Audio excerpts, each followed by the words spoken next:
Fantasy from the fairway, the return, the YouTube short didn't do justice for us last week. I thought it was pretty solid. No, I thought it was really good. I thought it was solid. It's just the problem was Yeah. the dude sucked at golf. Yeah. Video quality A+, actual picks F-. Tony Finau, you're horrible at golf. But nevertheless, we move on to the AT&T Pebble Beach Pro-Am. By the way, Josh Allen, quarterback, Buffalo Bills, apparently playing in the Pro-Am. That must hurt a little bit, making the trip out to California not to play in the Super Bowl. But I digress. Yeah. We move on. And we look at the picks from last week. Still made picks, no video. I guess you're a little more disappointed in Tony Finau than I am. Yeah, no, he sucks. Yeah, nothing else to say. Not a good showing. Lonto T30, can't be disappointed with the Lonto Griffin T30. Those are few and far between. And then Chesko, casually looked good early and got bad late. So yeah. What can you do? I'm holding a bit of a commanding lead at this moment, but things will change. By the way, never gonna believe this. On the radio, we do golf picks. Yeah. Brent Martineau picked Luke List. Really? Yep. He's got 2 correct picks. He picks Rory at whichever one he won, CJ Cup or whatever, and then picked Luke List. So we are down over 1,000 points, me and Austin. Yeah, that's wild. Good for him, though. So we're done on that front, but I'm very much alive on this program, Fantasy from the Fairway, Jenkins Jr., along as always. As we look at the picks, and look at that. At the bottom there, we got a couple of new picks. We got Lonto cheesing, and we got Rose actually doing some golf as they make it to the somewhat depressing leaderboard. Still think the Henley picture with Hideki putting's great. Well, you got to let them know that second place. Everybody else gets a nice shot, but second place, and then obviously Lonto cheesing rather hard during an interview at the Farmers Insurance Open last week. We move on to Pebble Beach, and you're trying to tell me there's a 3-course rotation once again, Junior. Yeah, we need to I'm happy it's coming to an end because this is getting annoying. We got Pebble, Spyglass, and then last year, once again, because of COVID, it was like the tournament a couple weeks ago. Monterey Peninsula got cut, but it is back in the loop for this year's tournament. So once again, it's a Thursday through Saturday cut, and then, of course, whoever makes the cuts playing Pebble on Sunday. Boring. I liked it better when the Peninsula was cut out. You know what I'm saying? Yeah, me too. And just to throw this out there, usually at Pebble, like this tournament, Pebble, Spyglass, and then Monterey, the fairways and regulation percentage for average is over 70%. So basically, me and you could probably hit them. Don't count on it, brother. No. Hey, you know what I'm saying? But I like the enthusiasm, but definitely do not count on it. As we roll into the key stats, you got the approach, you got the putting, you got the course history. It's pretty straightforward. So when you told me this, I said, Jenkins, bro, there's got to be more to it. You said, nah, bro, this is it. This is the whole thing. So I went and looked up historically great approach players. And by historically, I mean the bums that nobody's ever heard of, but are always high on the approach list, otherwise known as Matt Naismith. Matt Naismith is the godliest approach player I've ever seen play the sport. His approach numbers are always sky high, and he never, ever, ever has good finishes on the tour. So I said, if this is an approach tournament, Matt Naismith has to be godly here. Yeah. And we'll get to that later in the 7K, but so I'm telling what you. I read, it's like approach, you got to hit the greens, and then basically if you're hitting the greens, it just becomes a putting contest. So, and I can promise you folks, Matt Naismith's not going to win the putting contest, but the approach contest, he may win it. So stay tuned for that. But literally, this is an approach golf course, and the stats check out to prove it so. Got the previous 3 winners. No, it's like we said though, like it's one of the tournaments with 3-course rotation, and the other 2 courses don't take stats. So like this is another tournament where you're just like guessing. It's pretty stupid, but we're here. It is what it is. Daniel Berger, the winner last year. I believe I did not pick him in this event. Probably not. No. I thought I did, and when I started the sentence, and then I realized I didn't. And I'm trying to figure out when I don't know why I started that way. But Nick Taylor, everybody saw that one coming. In 2020, he was obviously the betting favorite. And then Phil Mickelson, once again, one everybody saw coming. So It's interesting, though. Pretty much 18 or 19 under is where you're going to be locked in to win it as we move on to the actual field.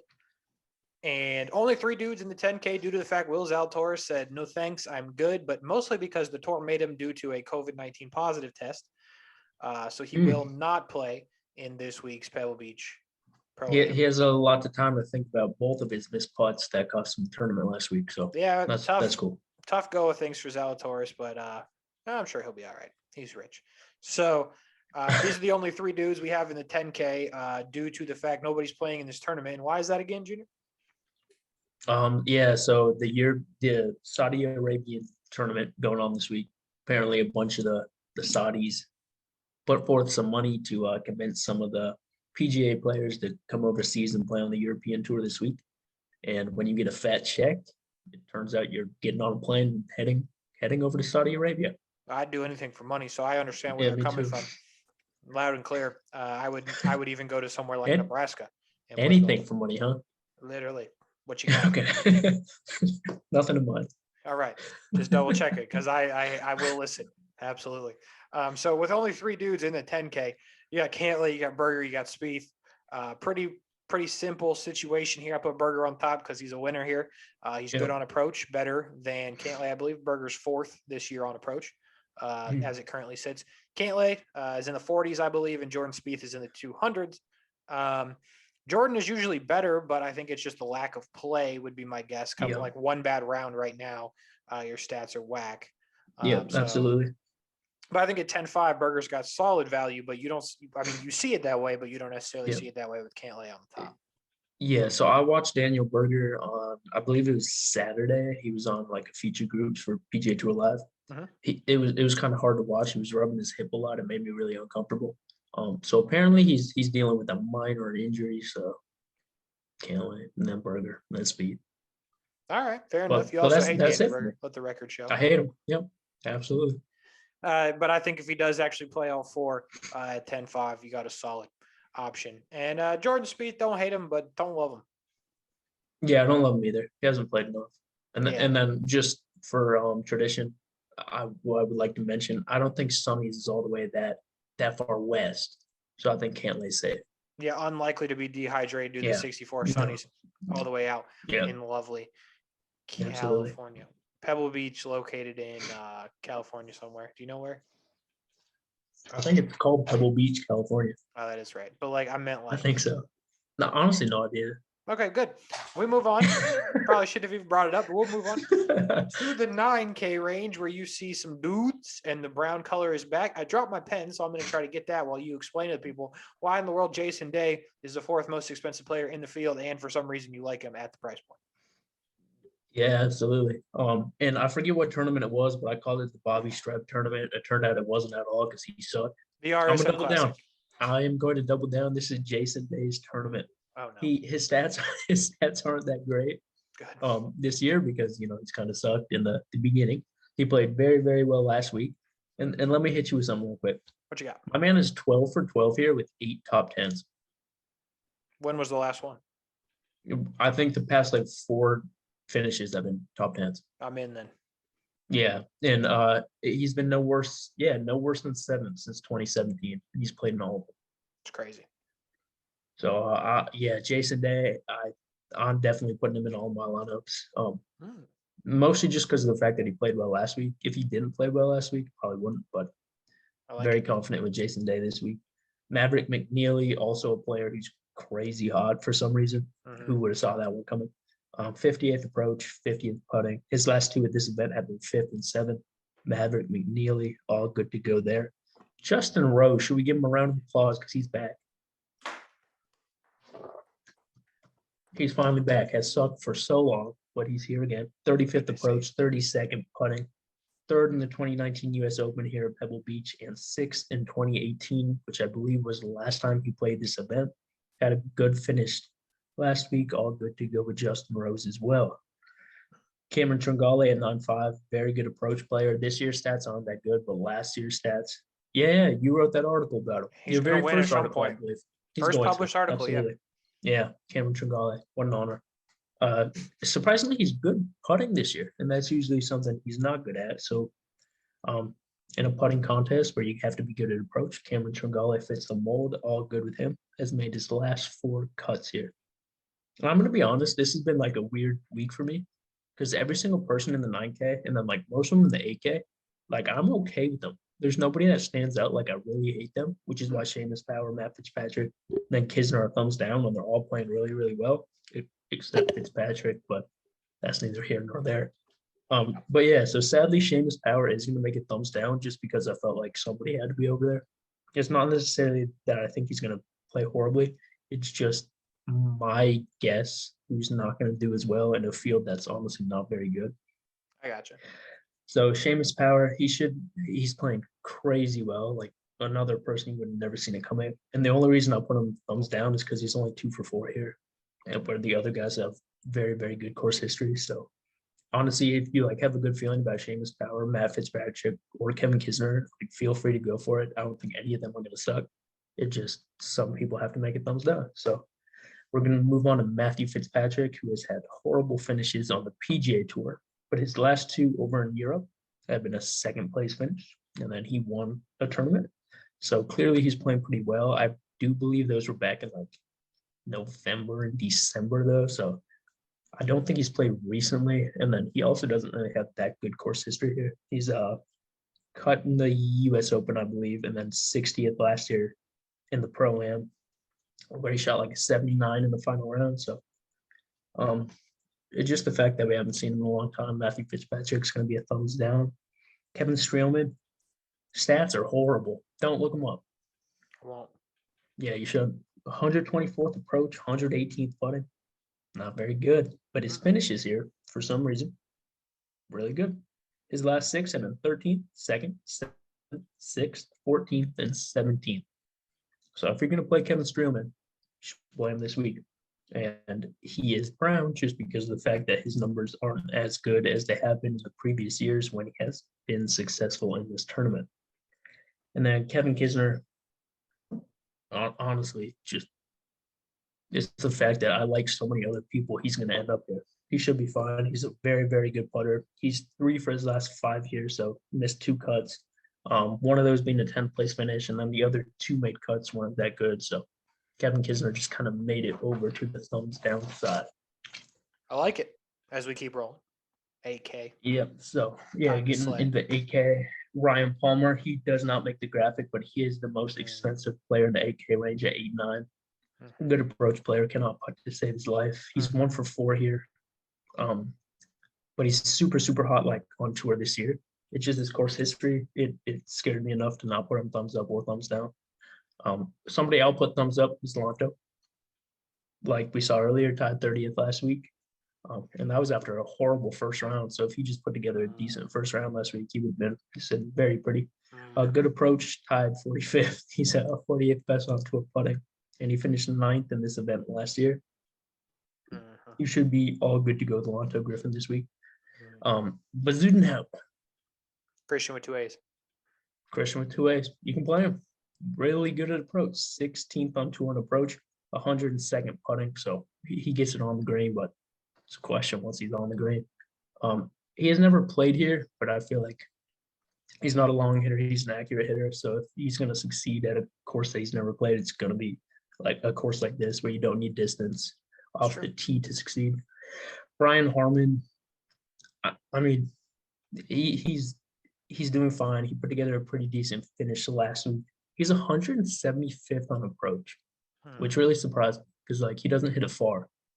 Yeah, so I figured he'd be a little bit dialed in with the wedges and the short irons, but apparently not.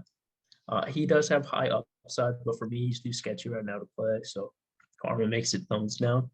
We move on to Tom Hoagie, 6th on approach. It's a Matthew Neesmith kind of situation over here with Hoagie.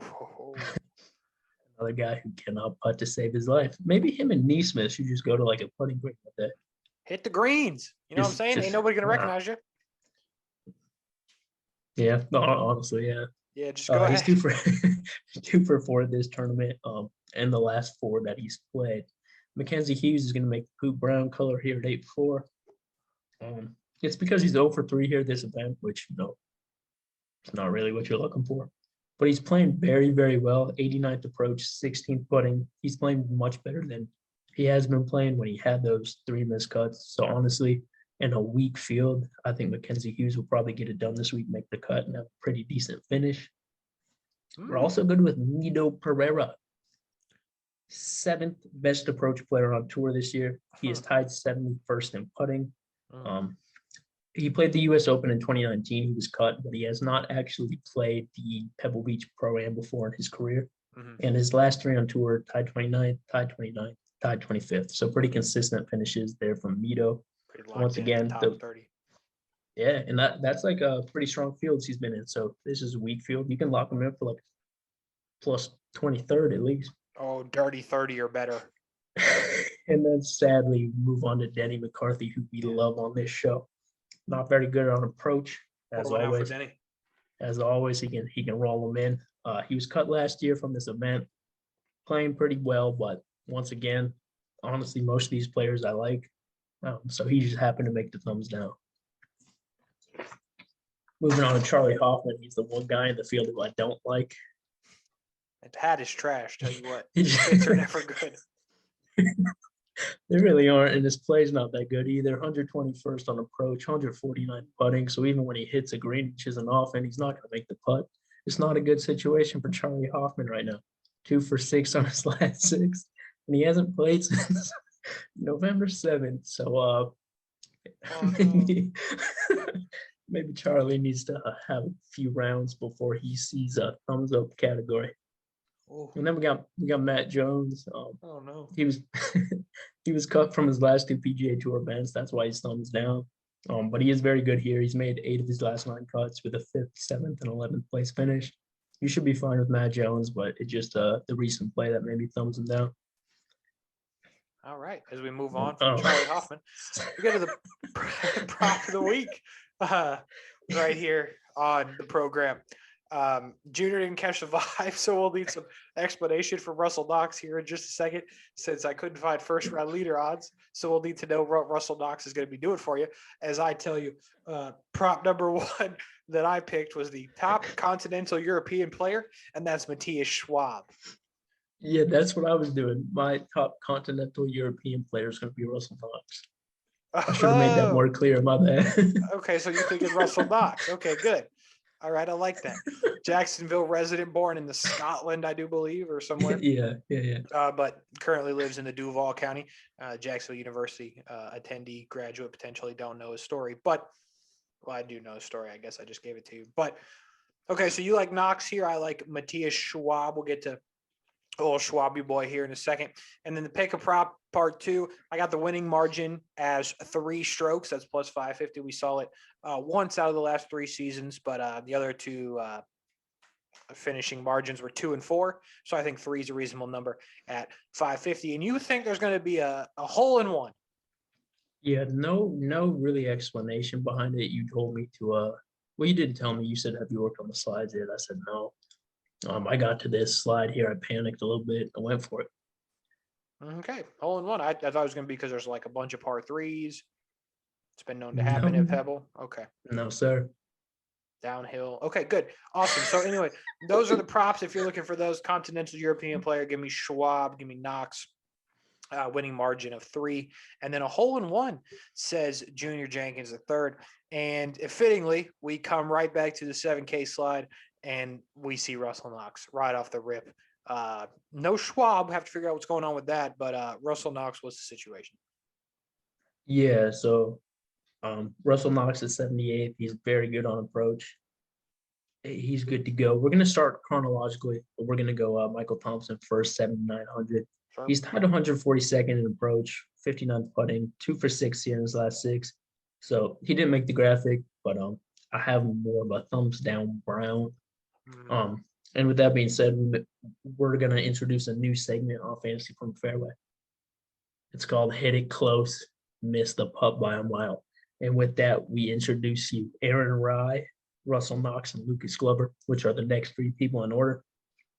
Aaron Rye, 34th approach. That's great, right? Yeah. That's fantastic. 165th in putting, so he's not going to make it. He's never played here. He is playing well. That's a thumbs down brown for me. we get to Russell Knox putting 203rd. You have to try to be that bad at putting. That's fair. Yeah, that's horrible. He's 3 of his last 4 at this course with a 7th cut, 14th, 15th. So if he could just, maybe go with Aaron, Charlie, and Lucas, and Naismith, and whoever else I was talking about, maybe they could all just get together and watch some YouTube videos on how to grip a putter or something. I don't know. But yeah, Lucas Glover, let's hope he makes the cut. 30th approach, 197 putting. He has made his last 3 here, so should be safe, but you never know. You don't. And Chris Kirk, he's 96th approach, 99th putting at 77. He's 2 of his last 5 here. His game just doesn't really fit Pebble Beach, so I have him thumbs down, although he does not make the graphic. We got Minwoo Lee. I dare you to try to find some stats on him. You can't, so do what you want. Then we got Kuchar, 150th approach, 25th putting. He's 9 for 14 here, and he's playing very well this year. He's 5 for 5 on cuts, especially with the weak field. If he's 5 for 5 making cuts, he should make the cut, have a pretty decent finish here. So I have Matt Kuchar thumbs up at 7,600. Andrew Putnam, you can definitely play. He's made his last 3 cuts here. His last 2 on tour have been a tied 14th and tied 27th. Then you got Bucket Hat himself. Putnam, yeah. Andrew. All right. Yeah. And then we move on to Bucket Hat himself. Good on approach, can't really putt. He is 4 for 4 here, so you can, as you say, take a flyer on Bucket Hat himself. And then Cameron Champ, haven't seen a lot of them except last week where he had a decent finish on 134 approach, 200 putting. I believe before last week he had a cut, and for some reason did not start. Yeah, he got hurt. Yeah.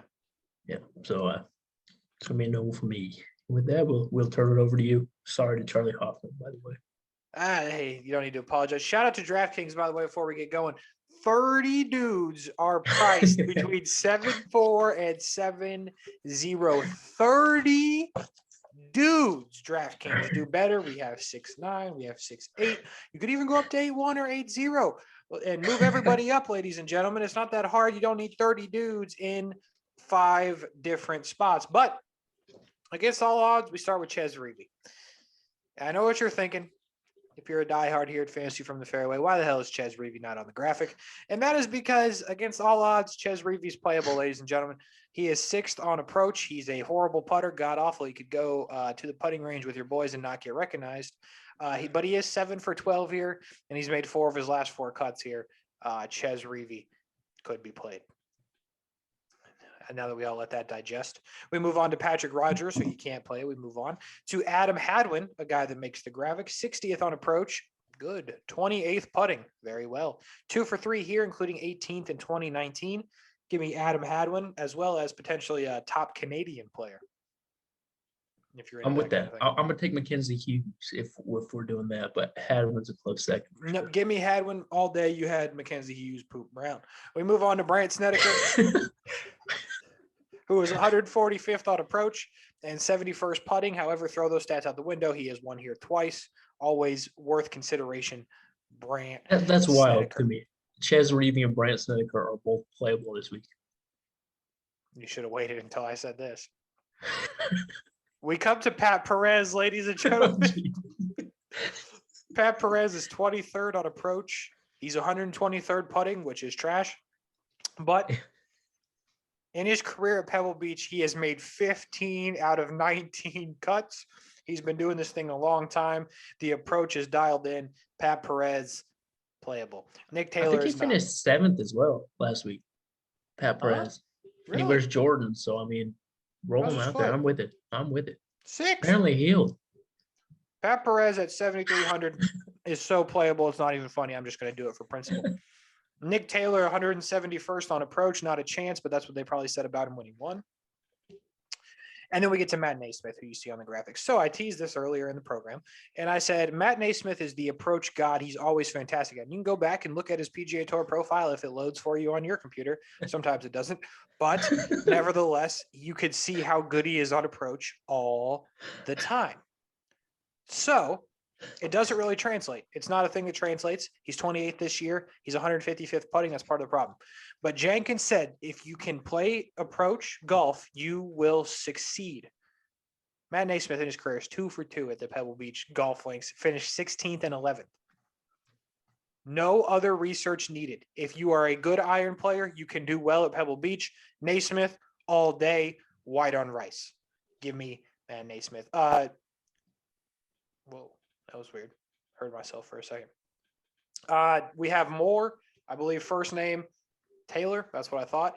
Still not playable. Doesn't matter which. There is a Moore that is playable against all odds. We'll get to Ryan here in a bit. But Ooh. Taylor Moore, 180th on approach, cannot do it. Stuart Sink, Brennan Todd, two guys, can't do it. Pendrith, 174th on approach. We move on to Troy Merritt at $7,200. 22nd on approach. And here's another good example, folks. 22nd on approach. His last three here, 8th, 25th, and 16th. Against all odds, Troy Merritt playable. Scott Stallings, 157th on approach. We move on. Davis Riley, 91st on approach. Not even good enough. We move on. Scott Piercy, tied 78th on approach. Better options to be found than Piercy. We get to Chad, the boy Chad Ramey, 40th on approach, 100th putting. Never played here. So you could take a flyer on old Ramey. We got Harkins we've never heard of, so we move on to Matthias Schwab, 107th on approach. Not great, but he is 11th putting. Can it outset? We're going to find out. Jenkins Jr. called him a walking birdie. He's never played here. We're going to find out, but I think Schwab is worth a flyer. Vincent Whaley, who apparently now goes by Vince. I don't know why, but ask the PGAtour.com when his profile eventually does load. He's 191st on approach, which is not very good. He is 44th though putting, and he is 2 for 2 here. That is because he is course proof. He will make the cut everywhere. Vincent Whaley, good for a made cut. Char Schwartzel, not a chance. We move on. JJ Spawn, 144th on approach. Nope. Wyndham Clark, 168. Nope. Grayson Sigg, 68th on approach. Not bad.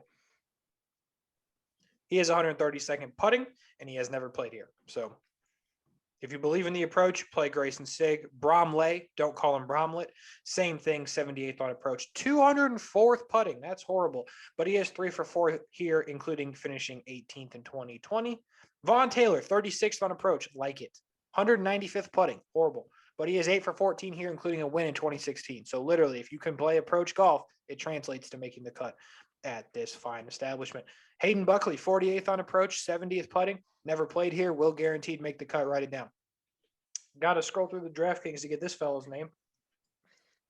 I'm excited to talk about him, though, but not excited enough to write down his first name. That would be Steven Jaeger from Germany. Okay. I believe it's Jaeger. If it's not, I'm sorry, Steven. Or if it's Stefan. Just anyway, we'll move on. 127th on approach. Quality. 92nd putting. Okay. 1 for 2 here in his career. Not fantastic, but could be worse. $7,000 if you're stuck with that number. Might consider old Steven Jaeger. Lipsky and Stanley as well at that price point. Both in the top 70 on approach on tour. As we move to the 6K. Dylan Fratelli, still no. Doc Redman outside the top 100 on approach. Very bad at putting as well, but he is 1 for 1 here. But I can't advise for that. Our boy Adam Svesen, you know, the Canadian guy? Yeah, 104th on approach, 154th putting, 0 for 1 here. We move on from him. And we get to Lee Hodges at $69,000. Here's the book on Lee. We'll give it to you. 133rd on approach, 202nd putting. Not good. He did finish 3rd at the American Express, but I want to run down some other things he's done this year, and then someone's going to have to tell me why he's priced at $69,000 or $6,900. 127th last week, 132nd, 57th, 46th, 71. Why we got this guy at 6,900? You played good golf one time a couple weeks ago, and you get priced 6,900. Can't do it. Lee Hodges can't do it. We go to Ryan Moore, who makes a thumbs up graphic against all odds. 44th on approach. Respectable. 189th putting? Absolutely not. But he is 4 for 6 here. I'm telling you, it's all about the approach. He is 1 for 6 this season, though, so keep that in mind. When he misses the cut, it's not going to be that surprising. So you want to be on the right side of history when he makes the cut. Play him in your lineups against all odds. Guess who's back?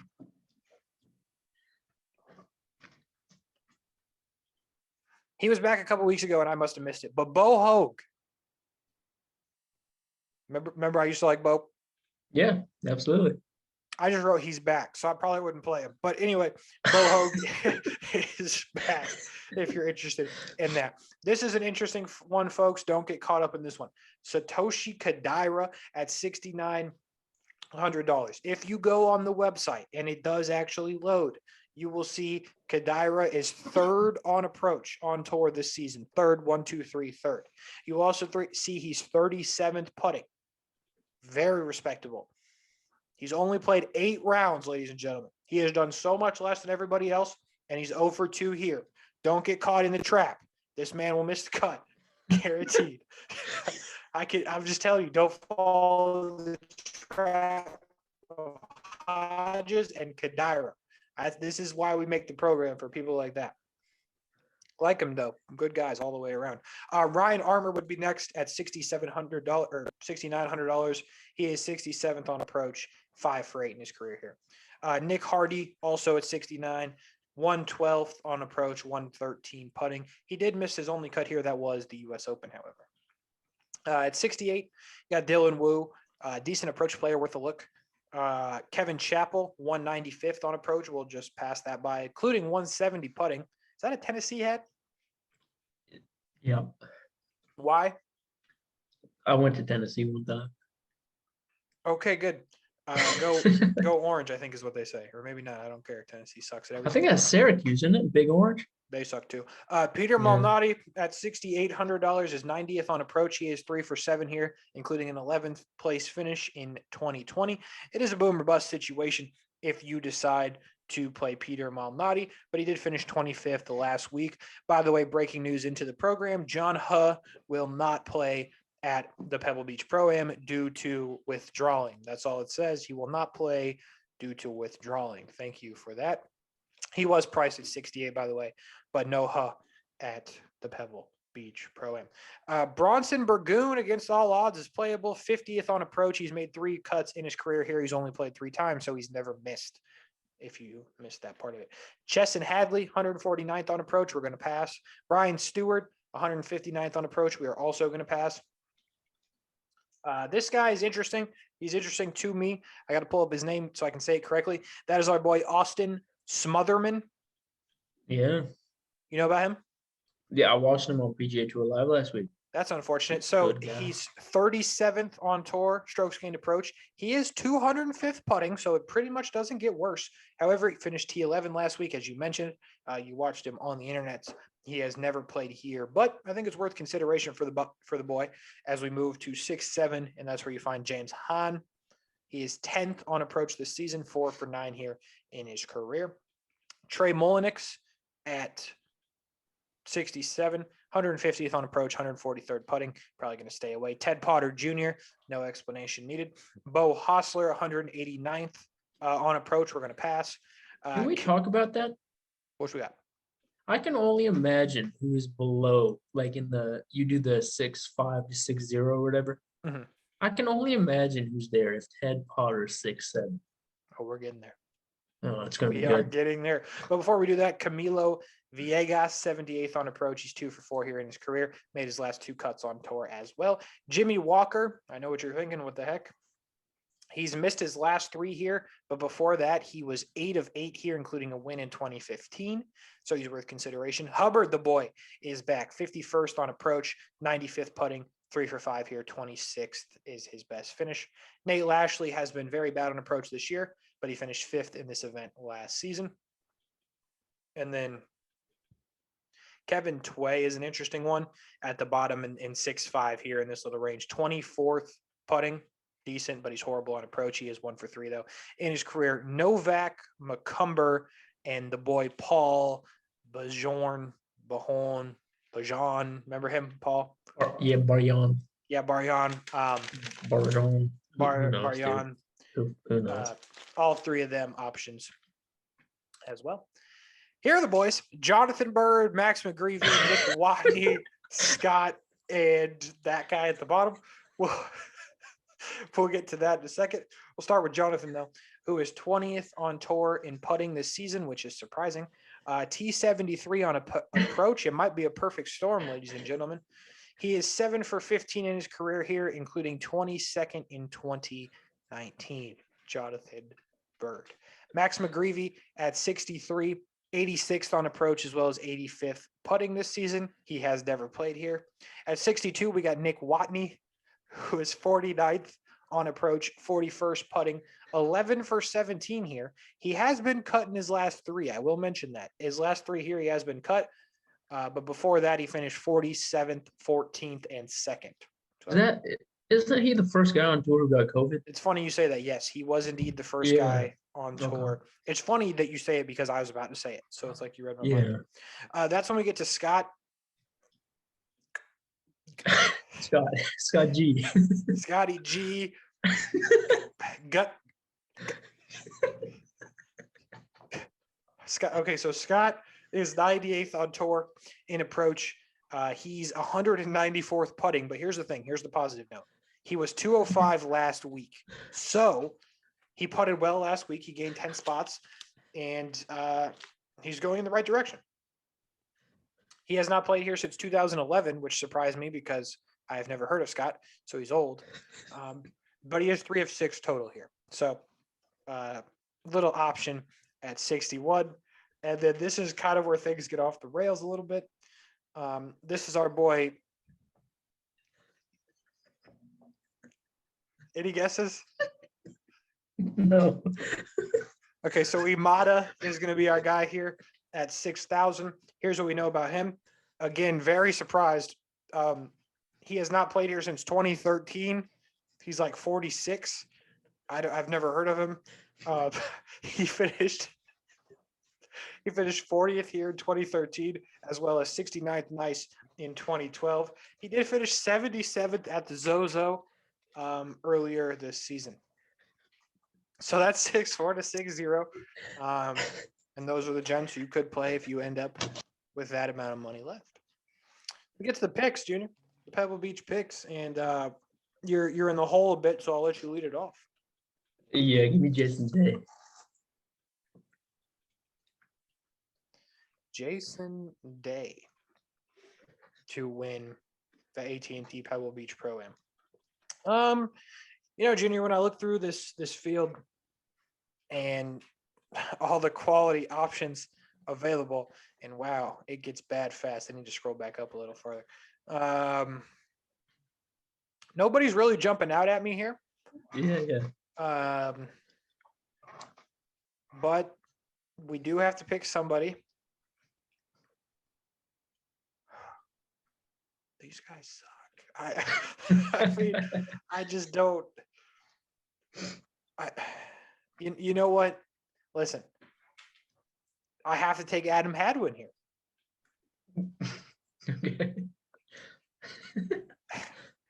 And I'll like give you. I'm with it. Top 25, give me Naismith.